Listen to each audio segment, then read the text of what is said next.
seemed like more than Me and Joe to Three the Hard Way, from Three the Hard Way to Get Ready to Roll, it seemed like a huge uh, stylistic story theme, just a huge growth. Yeah, that's because what we was known for and popular for had seemed to me, maybe it really didn't, but seemed to me had totally died. Like the 808 was almost seems like to me was a thing of the past by the time Get Ready to Roll came out. It was about harder. It was, I wouldn't say boom bap, but more harder hitting beats. Not the 808 bass like I was using. It still sounded good. We'd still drop it on the one or something like that, but your primary beat wasn't the 808 at that time. Right. And then what? So we go ahead. I'm sorry. So I got away from that, and we would start. That was SP 1200 versus the SP 1200 and the MPC had took over the 808. And so what with Joe Cooley, what was he doing more? What changed with him creatively to where he took a more active role on the production side? Because I told him I wanted him to do that, and that's when more DJs started producing, so he wanted to do that as well. And I can honestly say he looked down on scratching on records then. He didn't want to do that. And I understood, because I also understood that the way we was making records and with the 808 and scratching was a dying thing. But we shouldn't have let that happen. We should have stuck with that and maybe just upgraded a little bit and incorporated that into what we was doing, but we didn't. We totally went away from it. He wasn't hyped to get on a record and scratch and do his thing. We'd just do little fillers here and there, but there was no Joe Cooley solos like the Me and Joe album. And was that primarily because of the sampling laws and all that stuff, or was it? It was that. It was that, and it was the change of the culture. Okay. The changing of the culture. Yeah, because N.W.A, Ice Cube, everybody's getting all this ton of respect, and we wasn't getting it. So we felt we had to go that way to get it. At this point, and even early on in your career, at any point did being from Riverside affect you, do you think? That you weren't from LA per se? Nah, not at all. Because back then it wasn't about where you was from. It was about your music. Nobody knew anything about that. I always was curious because it seemed like you guys were so popular and it didn't matter. But then later it always seemed, once it became more of an industry, it seemed like people were like, oh, where's he from? What's he doing? And no. Right. And I mean, like, if you ask people who know about us and all that, they're gonna think I'm from LA anyway. I mean, I've been in LA since I was 14, 15 years old. You know what I mean? And Joe was from Compton, and everybody. So automatically, I'm from LA. You know what I'm saying? And I never really, I always claimed LA anyway, because that's where I made my music. That's the people I dealt with, so that's all I know anyway. Right. Okay. And then as we continue, I think it's interesting you're wearing a Guns N' Roses shirt. So how, when, and why did you get into them? Just MTV, man. I just, MTV, I was raised on that, bro. I was raised on MTV and all that. So it's not like I'm going to go out in the car and start playing Guns N' Roses right now. I like the shirt more than anything. I probably like the shirt more than the group, bro. That's the long and the short of it. Gotcha. But outside of rap, do you like a lot of other music or not really? Oh, yeah, I do, man. I like Yeah, yeah, I do. I love like Fleetwood Mac. I like, Def Leppard. I like Van Halen. I like all that stuff, man. I grew up on it, man. Even though it wasn't in my daily rotation, it was still around. You know what I mean? So, I mean, if you're into something now, it's different. You got Spotify, you got Pandora, so you can just stay in your element. But when I was growing up, you had to you had to listen to what was going on, man. So there was, you know, you would hear everything everything on one radio. The Bee Gees, Al Jarreau, Cool in the Gang, uh, Parliament Funkadelic. It was all on one radio station. Right. Okay. Well, then when you guys coming off, get ready to roll, then Fuck New York came back, or you guys came back with the Fuck New York album. And what, looking back, what do you think is the reason you did it, and was it a good reason? I did it because I would be out on the road with a lot of New York groups, and they were pissed because we went on after them.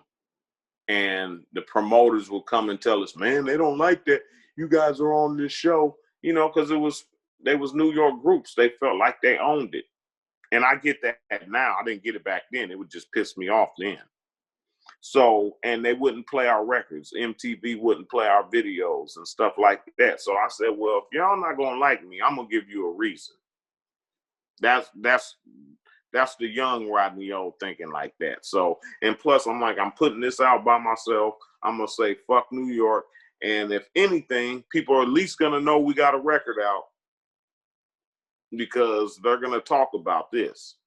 And I was doing it myself. I'm like, so if I put out an album called Fuck New York, that's about $50,000-$60,000 worth of marketing just by calling it that. See, that's my business brain working back then. And it worked. It worked. Right. And do you think that was the right move for you long term to have done that? Probably not. And why not? Pro- because a lot of times people, will probably be like, oh, they the ones that made that Fuck New York record. Fuck them. So I get it. I get it. Wasn't the smartest move, man, but it worked for the time. And what did that teach you as you were promoting the record and as things were going on? What did that teach you about yourself and about the business? That is fickle and there's no loyalty. Fickle and no loyalty, bro. At all. So could you explain the fickleness and the no loyaltiness?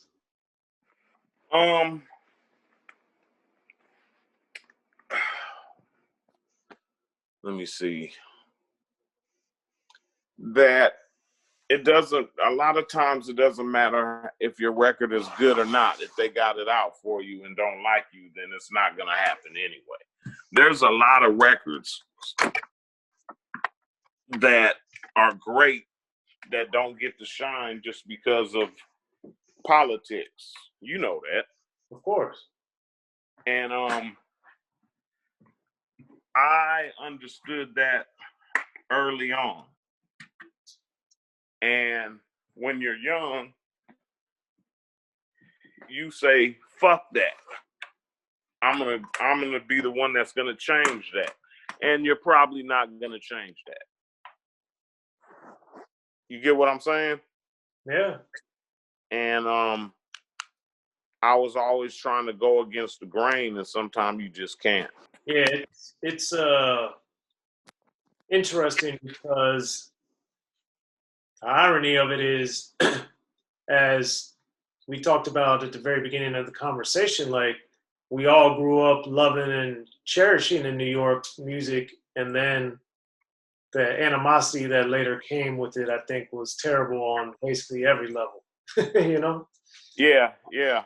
And I've seen it first. I've seen it firsthand, dealing with the rappers and dealing with the label.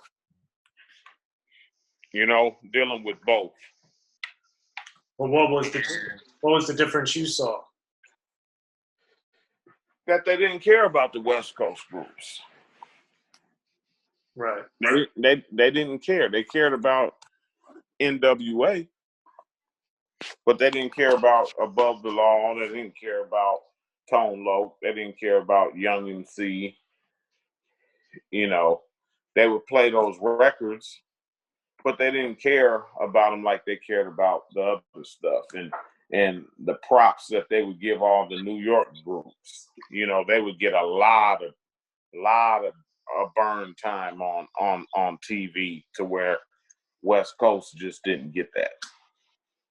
Yeah, it's funny because I remember telling people at the time that, you know, Ice-T had 5 gold or platinum albums in a row, and like Big Daddy Kane had 2. And if you would have asked the average person, I bet you they would think that Big Daddy Kane sold way more than Ice-T, when it was the opposite. Yeah, because he was there and he was king, man, and they took care of their own. I mean, when something starts somewhere and somebody else, you know, to New York, this is our baby. This is our baby. We run this. You know what I mean? And now the South got it, and the South's not gonna relinquish it, man. Right. It's not gonna happen. They've been running it for quite a while now. Yeah, and they're gonna keep running. It's not gonna stop. Right. Well, they make it. Well, thanks to Everlasting Bass, they've made a lot of great records too. Yeah. I mean, you know, I got a lot of people that's trying to clear stuff, and you know, it's good. It's good for me. You know. Congratulations. Thank you, brother. Thank you. And I think it's amazing too because that you know, that song came out more than 30 years ago now, and people are still sampling it and using it and referencing it and all that. And Yeah, it's crazy, man. Yeah, that party is crazy when you put the 30 on it. Go ahead though. but one of the innovative things that I wanted to ask you, because you did it a few times on Me and Joe and the singles, was the raising your voice right at the end of the line, like you did on Everlasting Bass. Where did that stylistically come from? I just did it, man. I can't say I heard anything that made me do it, man. I just did it. You know what I mean? That's just like listening to I don't know, maybe Minnie Riperton, where she just did it. I don't know where she got that from either. She just did it. I just did it, bro. I don't even remember like me saying I'm gonna sing bass at the end. I don't even remember. Like, and then when I did it, it's not like I came out the booth and was like, "Did you hear that shit?" You know, I just did it, bro, for real. And everybody tripped off of it, but I didn't trip off of it. It's just something I did. Yeah, that was always interesting. And since you did it a couple other times on different songs, I had meant to ask you that earlier, but I'm glad I remembered. So yeah, interesting stuff. Yeah, it's just something that I did, and then once I seen people start tripping off of it. Then I did it a little bit more, but not too much. But you know, it comes to a point to where it's gotta fit, man. It's gotta be right. Right. All right. Well, man, Rodney, I appreciate you coming through the Unique Access, man. It's great for part 1. We'll have you come back. Hey, man, I appreciate it, brother. Whenever you want to do it again, man, let's get down.